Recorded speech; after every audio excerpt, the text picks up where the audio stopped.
हम previous year के paper से एक न्यूमेरिकल डिस्कस करना चाह रहे हैं। हर एक पेपर के अंदर एक 10 मार्क्स का है, उससे ज़्यादा है, उससे कम, वो वेरी करता है किस यूनिवर्सिटी किस कॉलेज का पेपर है। बट एक बड़े क्वेश्चंस में से, लार्ज क्वेश्चन में से एक क्वेश्चन बनता है जो न्यूमेरिकल्स पे बनता है, और ये हर साल के पेपर में होता है। तो हम यहाँ समझने वाले हैं कि एक टेबल को एनालाइज करके डेटा कैसे देखा जाए। सबसे पहले आपको जो भी क्वेश्चन दिया है, अगर उसमें डिस्प्ले लिखा है ना, तो डिस्प्ले देख के आप समझ जाइए कि ये सेलेक्ट क्वेरी का क्वेश्चन है। ये जो होगा वो सेलेक्ट क्वेरी से होगा। क्वेश्चन हमारा क्या है? Write SQL queries for the following, consider the table sports. इन्होंने बोला स्पोर्ट्स नाम की एक टेबल बनी है, उस टेबल में roll number, class, name, game और ग्रेड, ये कॉलम्स है, दिख रहे हैं हमें। रोल नंबर है, क्लास है, नेम है, गेम है और ग्रेड है। ठीक है। नाउ अगला काम हमारे लिए क्या है? अगला काम हमारे लिए ये है कि हम इन क्वेश्चंस को एनालाइज करें। इसने मेरे से पूछा display the name of students who have grade C और डी ग्रेड। उन बच्चों का नाम मुझे दिखाओ जिनकी ग्रेड सी है और डी है। यहां मैं देख के क्लियर बता पाऊंगा अभिनव है, अंकुर है एंड चारुल है। बट क्वेरी कैसे लिखेंगे? हम लिखेंगे यहां पे सेलेक्ट, ठीक है। देन उसके बाद आपको क्या दिखाना है? आपको पूछा गया है नाम। क्या पूछा गया है? नाम। तो आप सिर्फ वही कॉलम का नाम लिखेंगे जो आपको पूछा गया है। सेलेक्ट नेम फ्रॉम, टेबल का नाम क्या था? स्पोर्ट्स। जहां पे वेयर, ग्रेड कौन सी? ग्रेड आपको सी बोली गई है, और grade is equal to D.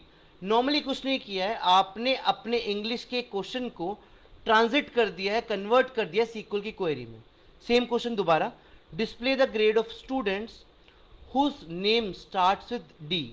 जिन लोगों का नाम डी से चालू होता है उनका ग्रेड दिखाना है। तो क्या बनेगा? सेलेक्ट, फिर दिखाना क्या है? ग्रेड फ्रॉम, टेबल का नाम स्टूडेंट्स, और यहां पे नाम की स्टार्टिंग को देखने के लिए, एंडिंग को देखने के लिए लगता है लाइक। तो मैं आपको दिखाता हूं कैसे लिखा जाता है। सेलेक्ट, ग्रेड दिखानी थी, ग्रेड लिखा।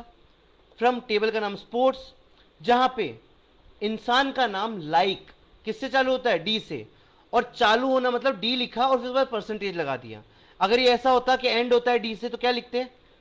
पहले लिखते परसेंटेज और बाद में लिखते डी। अगर बोला जाता नाम के बीच में डी हो, तो आगे और पीछे परसेंटेज लगा देते। परफेक्ट। नेक्स्ट, अगली क्वेरी है display the different games offered. आपको अलग अलग गेम कौन से हैं वो बताने हैं। तो 3 आंसर आने चाहिए, cricket, hockey, badminton, 4 and volleyball. कैसे दिखाया जाएगा? सेलेक्ट, अलग अलग, उसके लिए कीवर्ड बना के दिया सीक्वल में डिस्टिंक्ट। क्या दिखा रहे थे? गेम। कहां से? From sports table.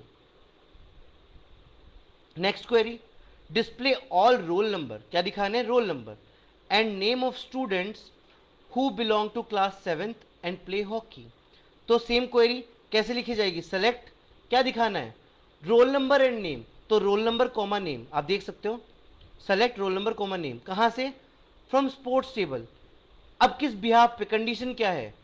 क्लास होनी चाहिए 7th और गेम होना चाहिए हॉकी। तो क्या लगाएंगे? जहां पे वेयर क्लास है 7th एंड गेम है हॉकी। लास्ट क्वेरी, अब यहां पे डिस्प्ले नहीं है तो सेलेक्ट क्वेरी नहीं लगेगी। क्या लिखा है? डिलीट, तो लगेगी डिलीट क्वेरी। अपडेट लिखा होता तो लगी थी अपडेट क्वेरी, और इंसर्ट लिखा होता तो लगती insert query. Delete the students record whose roll number is 101। उस स्टूडेंट का रिकॉर्ड डिलीट करो जिसका रोल नंबर है 101। क्वेरी क्या बनेगी?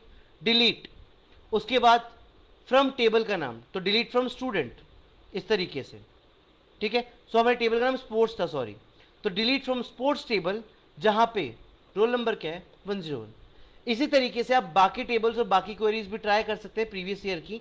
एक क्वेश्चन मैंने आपको समझा दिया जो कि पिछले साल से था। Thank you so much.